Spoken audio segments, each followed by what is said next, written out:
Welcome to another Infographic Instant conference series with Brian Michael. In this episode, we'll be looking at the optimal design of Qianhai. And of course, before we start, we'd like to thank the theme-based research scheme of Hong Kong's Research Grants Council. Of course, the opinions expressed here represent my own and not necessarily those of co-authors or the institutions to which we affiliate. Before we start, let's review the major sections of this presentation. In the first part, we will look at Qianhai's costs and benefits. We will look at the innovation system currently existing in Shenzhen and Hong Kong. And we will also look at the lack of performance of government support programs in Shenzhen and Hong Kong. We will look at the lack of effectiveness of innovation policies in Hong Kong and Shenzhen. And we will specifically focus on the current plans for Qianhai, the problems with those plans, and ways of working around those problems. In the next major section of this presentation, we will be looking at a model of Qianhai. We will be modeling how profits interact with research and R&D and overall revenues, as well as cash available for investment. In that section, we will be looking at data from Shenzhen and Hong Kong's innovative companies, namely those companies targeted specifically by Qianhai policy, in order to assess the likely effects of Qianhai under different scenarios. And that analysis will show that legal change or changes in regulations will produce far more benefits than simple infrastructure investment.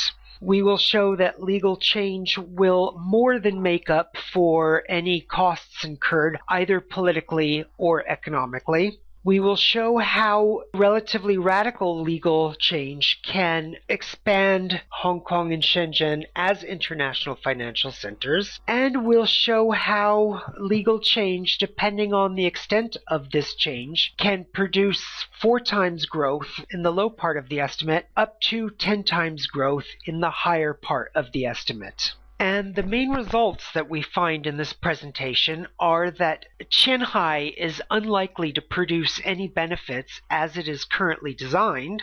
We show that Qianhai should produce 4 times growth in these innovative sectors with only modest regulatory reform. We show that there could be up to 10 times growth with significant legal reform. And we show how the Qianhai project can actually save failing innovation policy in both Hong Kong and Shenzhen.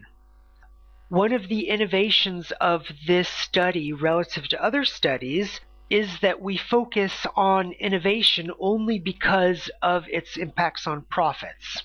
Following the standard economic paradigm, we believe that profits represent the ultimate benefit of any company activity. Thus, if innovation policy produces positive results, either for the region as an international financial center or as an innovation system, we would expect to see those benefits eventually reflect in these firms' profitability. As such, profits represent the only real measure of innovation policy, as the prime directive of companies revolves around making profits.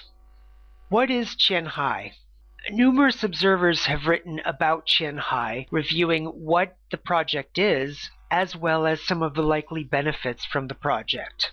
In our paper, we review 4 overviews of Qianhai, presenting Collier's vision of Qianhai as promoting innovation by offering relaxing spaces and lightening real estate constraints. We review Credit Suisse's vision of Qianhai as a platform for further internationalizing Chinese renminbi, as well as representing a platform for Hong Kong companies looking to market high-tech products on the mainland.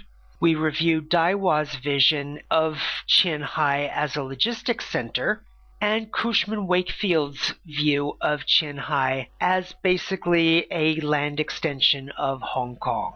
And we can summarize the value that most pundits see in Qianhai with the following 4 components.